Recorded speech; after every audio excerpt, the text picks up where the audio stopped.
கொண்டக்கடலை குழம்பு வைக்க போகிறோம். அது எப்படி செய்யறது, அதுக்கு தேவையான பொருள் என்னன்னு நான் சொல்கிறேன்.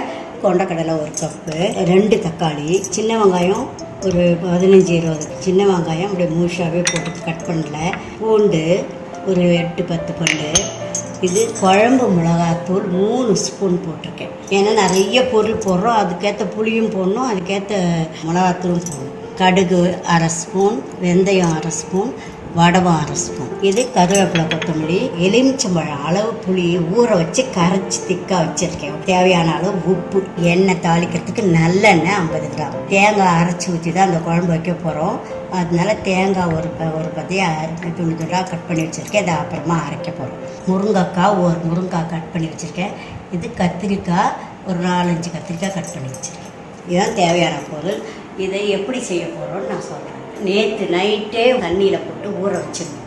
இன்றைக்கி காலையில் எடுத்து கொஞ்சம் உப்பு போட்டு குக்கரில் வேக வைக்கணும்.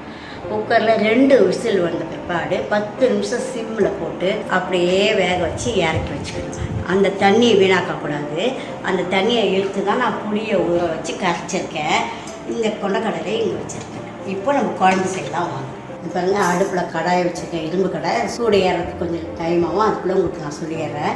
இது பாருங்கள், கத்திரிக்காவை இப்படி லேசாக சொத்தம் இல்லாமல், பெரிய பெரிய கத்திரிக்காய் எடுக்கிறத விட இந்த மாதிரி பிஞ்சாக சின்னதாக எடுத்திங்கன்னா, உள்ள சொத்தம் இல்லாமல் எடுத்திங்கன்னா நல்லதாக இருக்கும், சாப்பிட்றதுக்கு ஃப்ரெஷ்ஷாக டேஸ்ட்டாக இருக்கும். இப்போ பாருங்கள், கடாய் சூடு ஏறிச்சு, நல்லெண்ணெய் ஊற்றுறேன்.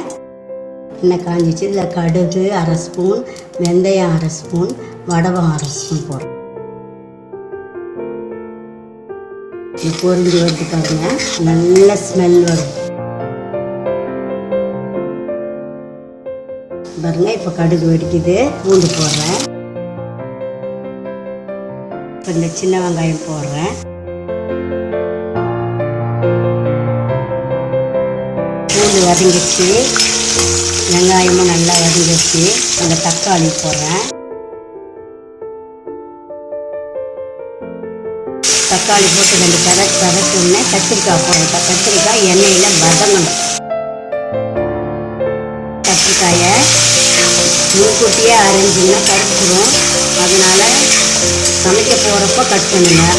அப்படி டைமெல்லாம் நீங்களே கட் பண்ணிட்டீங்கன்னா தண்ணியில் போட்டுக்கோங்க. இப்போ கருவேப்பிலையும் போட்டுறேன். இப்போ கத்திரிக்காய் வதங்கிடுச்சு, அதில் முருங்கைக்காய் போட்டிருக்கேன். இப்போ கொண்டக்கடலையும் போட போகிறேன்.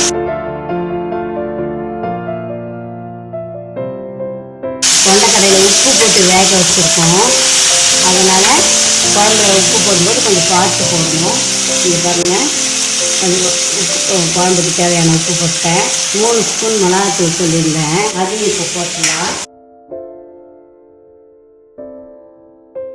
இது அந்த எண்ணெயிலே ஒரு பரட்டிடுங்க.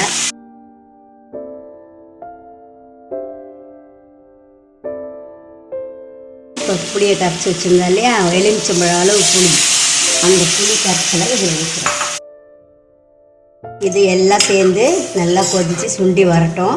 அதுக்கப்புறமா ஒரு பட்டி தேங்காய் உங்களுக்கு காட்டியிருந்தேன் இல்லையா, அதை அரைச்சி இதில் ஊற்றிடணும். இதை மூடி வச்சிடலாம். அதுக்குள்ளே இங்கே பாருங்கள், இந்த ஒரு பட்டி தேங்காவை மிக்சியில் போட்டு இப்போ நைஸாக அரைச்சி அந்த குழம்புல ஊற்ற போகிறேன். பாருங்கள், நல்லா குழம்பு நல்லா கொதிச்சிட்ருக்கு, சுண்டி போயிடுச்சு. இது ரொம்ப சுண்டக்கூடாது, ஏன்னா கொண்டக்கடலை எல்லாம் போட்டுட்டோம், தேங்காயும் போட போகிறோம். அதனால ரொம்ப சுண்டணும் இல்லை.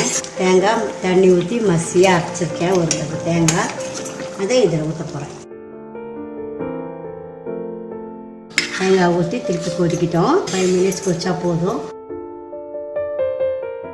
நல்லா குழம்பு வச்சு தலை கொதிச்சிட்ருக்கு. இப்போ கொத்தமல்லி தூவி அரைச்சிடலாம். குழம்பு ரெடி ஆகிடுச்சு, எடுத்து இதில் வச்சுருக்கேன். பூண்டு, வெங்காயம், கத்திரிக்காய், முருங்காய், கொண்டக்கடலை எல்லாம் இருக்குது. அதில் கொத்தமல்லி தூவி மேலே. இந்த வீடியோ பார்த்ததற்கு நன்றி. இந்த ரெசிபி உங்களுக்கு பிடிச்சிருந்தா லைக் பண்ணுங்கள், ஷேர் பண்ணுங்கள். என்னுடைய சேனலுக்கு சப்ஸ்கிரைப் பண்ணுங்கள். பெல் பட்டன் அழுத்துனீங்கன்னா புதுசாக அப்லோட் பண்ணுற வீடியோ உங்கள் நோட்டிஃபிகேஷனுக்கு வரும். உங்களுக்கு புது ரெசிபீஸோ இல்லை ஏதாவது கொஷின்ஸோ இருந்தால் கமெண்ட் செக்ஷன்ஸில் கொடுங்க. நன்றி.